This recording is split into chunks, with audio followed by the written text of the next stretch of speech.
Pengertian bakteri. Bakteri atau nama ilmiahnya bakteria adalah kelompok mikroorganisme bersel satu yang diklasifikasikan pada tingkat domain. Bakteri dapat hidup di lingkungan yang beragam, baik di dalam maupun di luar tubuh manusia. Mereka dianggap sebagai organisme purba yang telah menghuni bumi sekitar miliar tahun yang lalu. Sel bakteri memiliki bentuk tertentu, misalnya menyerupai bola, batang, atau spiral yang biasanya berukuran beberapa mikrometer. Bakteri memiliki berbagai macam bentuk dan ukuran. Sel bakteri besarnya sekitar 1/10 sel eukariota dan besarnya 0,5 hingga 5 mikrometer. Namun ada beberapa spesies yang bisa dilihat dengan mata telanjang, misalnya Thiomargarita namibiensis yang panjangnya mencapai 0,5 milimeter dan Epilopiscium wisselsoni yang panjangnya mencapai 0,7 milimeter. Pada manusia dan sebagian besar hewan, bakteri yang paling banyak berada di saluran pencernaan. Mayoritas bakteri di dalam tubuh tidak berbahaya karena tubuh dilindungi oleh sistem imun. Di samping itu pula, banyak bakteri yang bermanfaat, terutama sebagai flora usus. Namun, beberapa spesies bakteri bersifat patogenik dan yang menyebabkan penyakit menular. Antara lain yaitu kolera, sifilis, antraks, kusta, dan flu. Dan setelah mengetahui apa itu bakteri dan bagaimana sih bentuk-bentuk dari bakteri itu, dan kali ini kita akan masuk ke dalam materi. Infeksi bakteri.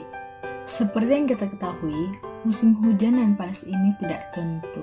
Ini peluang untuk bakteri untuk masuk ke dalam tubuh jika kita mempunyai sistem imun yang lemah. Infeksi bakteri adalah masalah kesehatan yang disebabkan oleh bakteri, serta dapat menyerang seluruh organ tubuh, misalnya nyeri, demam, batuk, dan tanda-tanda peradangan. Ini merupakan gejala yang dialami oleh penderita kondisi ini.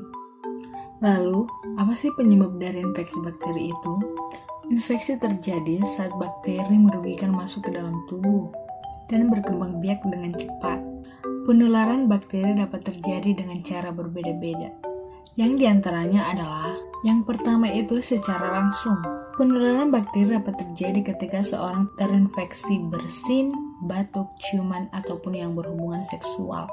Ibu hamil juga dapat menularkan bakteri kepada anak yang dikandung melalui plasenta atau kontak jalan lahir di saat persalinan. Yang kedua itu secara tidak langsung. Bakteri dapat tertinggal pada benda-benda sekitar, seperti handuk, meja, dan gagang pintu. Bakteri yang terdapat pada benda tersebut dapat berpindah ketika benda tersebut disentuh oleh orang lain. Yang ketiga, melalui gigitan hewan, misalnya pada penyakit Lyme yang ditularkan oleh gigitan kutu. Apabila seseorang menderita infeksi bakteri, akan memiliki gejala yang spesifik. Gejala infeksi bakteri pada tiap orang itu berbeda-beda, tergantung organ yang terinfeksi dan jenis bakteri yang menyebabkannya. Ada beberapa gejala umum yang dirasakan seseorang saat menderita infeksi bakteri, yaitu 1. Batuk, 2. Demam, 3. bersin, 4. muntah, dan diare. Kemudian, infeksi bakteri dapat ditangani dengan pemberian antibiotik. Antibiotik pada dasarnya memiliki dua fungsi umum, yaitu membunuh bakteri dan memperlambat pertumbuhannya. Ada beberapa jenis antibiotik tersebut, yaitu 1. Penisilin, 2. Cephalosporin, 3. Aminoglikosida, 4. tetrasiklin, dan makrolid. Ternyata tidak semua bakteri itu merugikan manusia loh. Ada banyak jenis bakteri yang dapat menguntungkan dan membantu manusia untuk bertahan hidup. Nah, bakteri yang baik ini disebut dengan probiotik. Sebagian besar bakteri tersebut tinggal di dalam saluran pencernaan dan membantu manusia untuk mencerna makanan serta menyerap nutrisinya. Bakteri baik pula dapat melawan bakteri jahat penyebab penyakit loh. Nah, ada apa sih jenis-jenis bakteri yang menguntungkan manusia tersebut? Nah, mari kita bahas satu persatu di sini. Yang pertama ada Lactobacillus acidophilus, yaitu bakteri yang dapat ditemukan dalam setiap produk fermentasi kedelai. Misalnya ada miso, tempe, tahu, dan lain sebagainya. Yang kedua ada Lactobacillus rhamnosus GG, yaitu jenis bakteri yang dapat menangani diare wisatawan, yaitu jenis diare yang seringkali dialami oleh para pelancong.